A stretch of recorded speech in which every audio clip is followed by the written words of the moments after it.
Bonjour. Alors aujourd'hui je vous propose d'aller découvrir une plante que l'on appelle la bourse à Pasteur. Vous allez voir, c'est une plante comestible et médicinale. Elle est bourrée de vertus et elle pourra intéresser aussi bien les hommes que les femmes. Ça vous intéresse? C'est parti, on va aller dans ce décor là-bas. Voilà, on va trouver ça, la bourse à Pasteur. Allez, par là-bas, je le sens bien. Donc voilà, la bourse à Pasteur, c'est cette plante. Voilà, avec ses petits fruits là en forme de cœur, en forme de bourse, hein, parce qu'elle rappelle, en fait, les fruits de cette plante rappellent étrangement les bourses que portaient quelques notables à l'époque de la Renaissance ou du Moyen-Âge. Voilà. Et donc des petites bourses dans lesquelles ils mettaient leur argent. Et ces bourses-là étaient souvent vides et c'est pour ça que l'on a appelé cette plante la bourse à Pasteur. Voilà, alors ici, elle est en fleurs. Alors on la reconnaît bien quand elle est en fleurs parce que justement, elle fera ses petits fruits en forme de cœur et puis il y aura ces fleurs que l'on reconnaîtra assez facilement. Voilà, donc ces fruits qu'on voit en détail. Voilà. Donc la bourse à Pasteur, en fait, est une plante annuelle hein, que l'on trouve toute l'année. Mais habituellement, on la distingue surtout grâce à sa rosette, ses feuilles en fait. La tige apparaît au mois d'avril, mai. Voilà. Donc on va privilégier en fait la bourse à Pasteur dont les fruits sont bien verts. C'est toute la plante hein, qui s'utilise.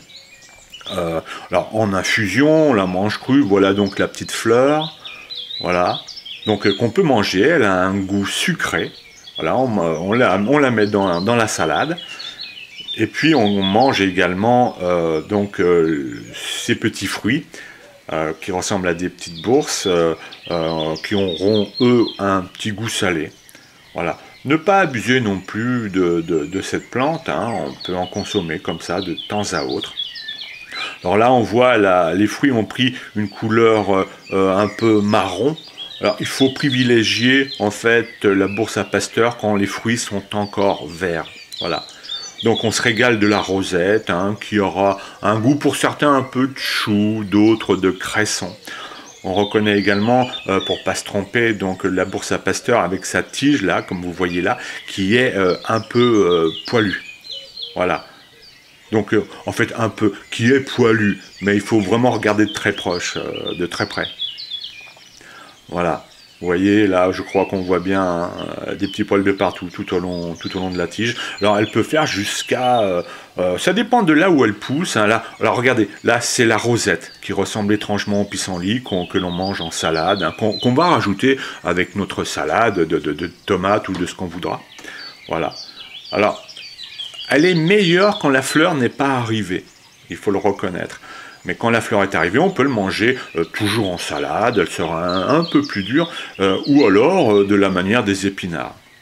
Donc la plante, selon là où elle pousse, peut faire une dizaine de centimètres seulement, jusqu'à 50, voire même un peu plus, 60 centimètres de hauteur.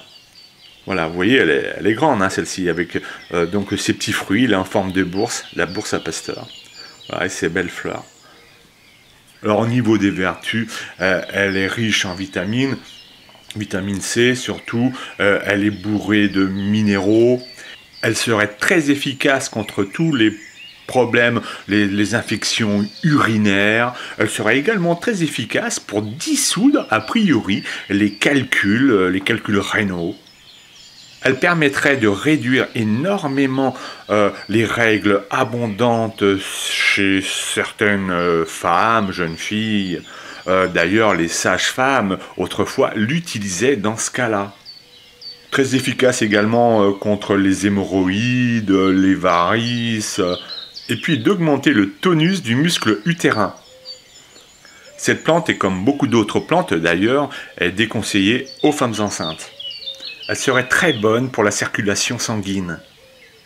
On peut la consommer de différentes manières, donc crue, en salade, surtout les rosettes et les fleurs. On peut consommer ces fruits qui auront un léger goût salé, et puis faire sécher la plante et puis la consommer un peu plus tard pour en faire des infusions. Il est recommandé pour les jeunes filles, par exemple, qui auraient des règles abondantes, de consommer 1 à 2 tasses par jour, et ce serait très efficace. Très efficace également pour les femmes qui ont la ménopause. Cette plante réduirait les effets donc de la ménopause. Il paraîtrait que les petites graines du fruit amélioreraient même la vision. On peut mélanger les fleurs et la rosette dans du riz, dans des pâtes, dans des œufs, une omelette, dans du fromage. Il n'y a pas de limite dans sa consommation. Voilà, vous avez vu, elle n'est pas trop difficile à reconnaître cette plante, hein, n'est-ce pas? Alors c'est maintenant, c'est la saison. Alors, si vous avez le moindre doute sur une plante, surtout ne la prélevez pas et surtout ne la consommez pas. Une plante peut être aussi bonne pour la santé qu'elle peut être mortelle. Voilà. Et puis il serait bien de vous renseigner aussi peut-être sur les dangers de ramasser même des plantes bonnes pour la santé comme la bourse à Pasteur, parce qu'il existe des dangers. Si cela vous intéresse, je laisserai un lien dans la description. Ces maladies que propagent certains animaux comme le renard et le ragondin. Voilà, essentiellement, mais il y en a d'autres. Ils n'y peuvent rien, ils sont qu'un moyen de transport de ces maladies. Et ils peuvent souiller avec leurs excréments, leur urine, et bien toutes ces plantes que l'on trouve donc à même le sol. Je laisserai un lien. Voilà, donc écoutez, moi je vous dis bonne cueillette, à bientôt pour une prochaine vidéo. Moi je vais rester un peu ici parce que, regardez comme c'est beau, c'est paisible, c'est calme, le soleil chante, les oiseaux brillent, c'est le bonheur. Brille bien cet oiseau là.